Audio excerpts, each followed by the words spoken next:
Ya, saya selalu katakan Quran itu memberikan pesan.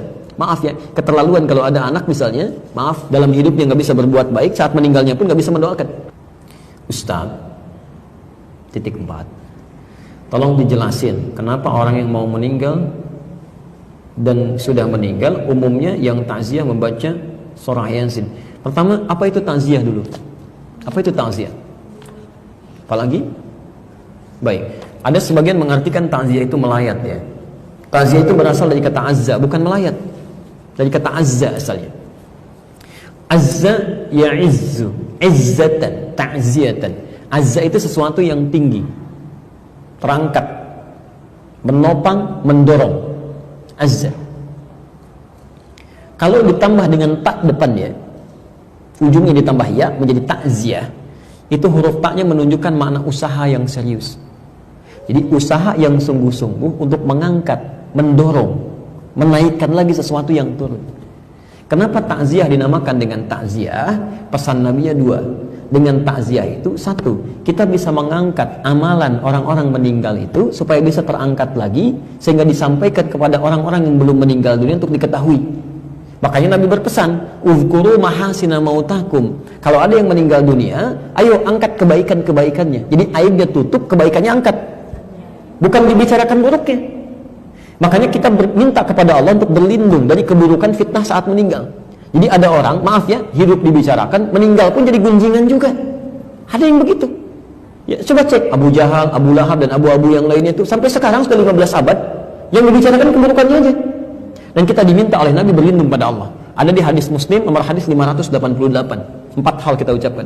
Allahumma inni a'udzubika min adzabi jahannam wa min adzabil qabri wa min fitnatil mahya wal mamat. Dan fitnah saat hidup atau saat meninggal dunia. Jadi disinilah ketika ada orang meninggal dunia, tolong Bu ya, Pak, jangan diungkap aibnya, jangan disebutkan, ungkap kebaikannya aja, angkat lagi. Sehingga ketika kebaikannya diangkat, kemudian jadi inspirasi bagi orang-orang yang mungkin bertakziah saat itu, dia disampaikan.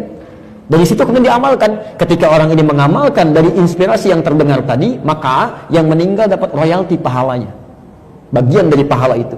Itu ada di hadis Muslim nomor hadis 1893. Man dalla ala khairin falahu ajruhu mithla ajri fa'ilihi min ghairi an yanqusa min syai'.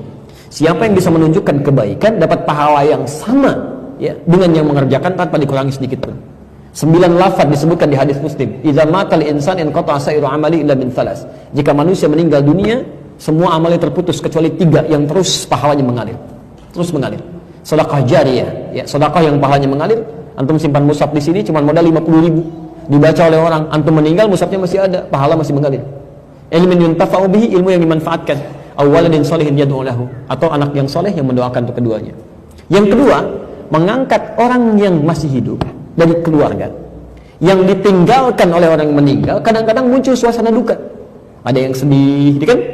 Ada yang kadang-kadang masih sedikit menyesuaikan. Antum datang, memberikan hiburan di situ, nyampaikan kesabaran. Untuk ditinggalkan satu orang, kita datang ribuan orang ke sini, ratusan orang ke sini, kita jadi keluarga baru. Lihat, kata Nabi, perhatikan orang itu, barangkali dapurnya belum ada asapnya, sampaikan, bukan dibebani, tapi bantu dia untuk berkembang supaya dia bisa kuat kembali.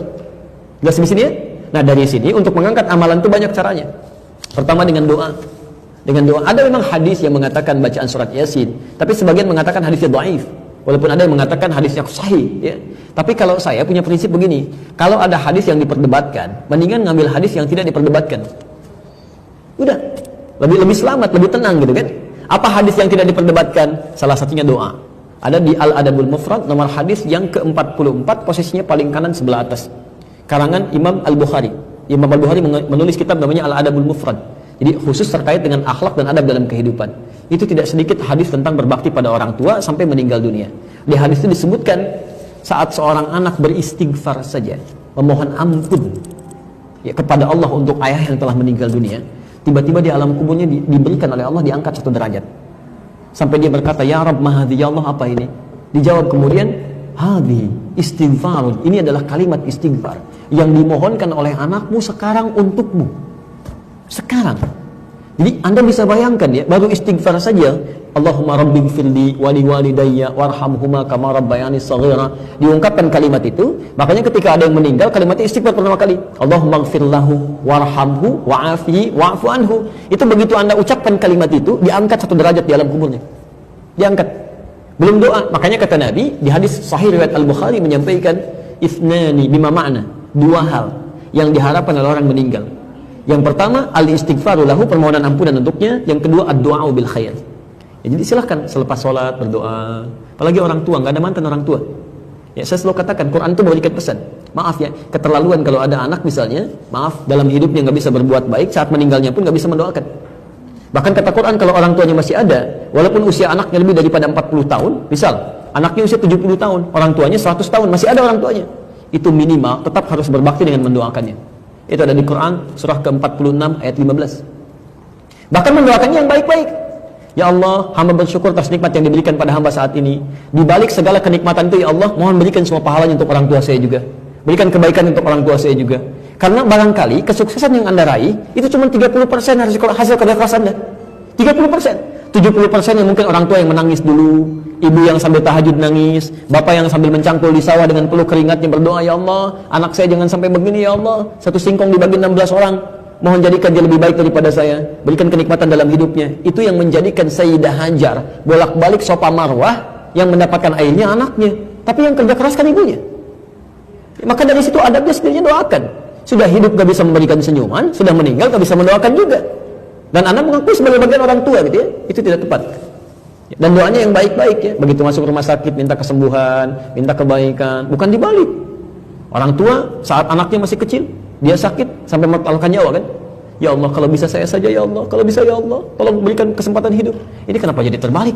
Orang tua di rumah sakit, ya Allah, lebih cepat juga lebih baik, tidak apa-apa ya, saya ridha. Itu salah. Ya, ambil yang baik.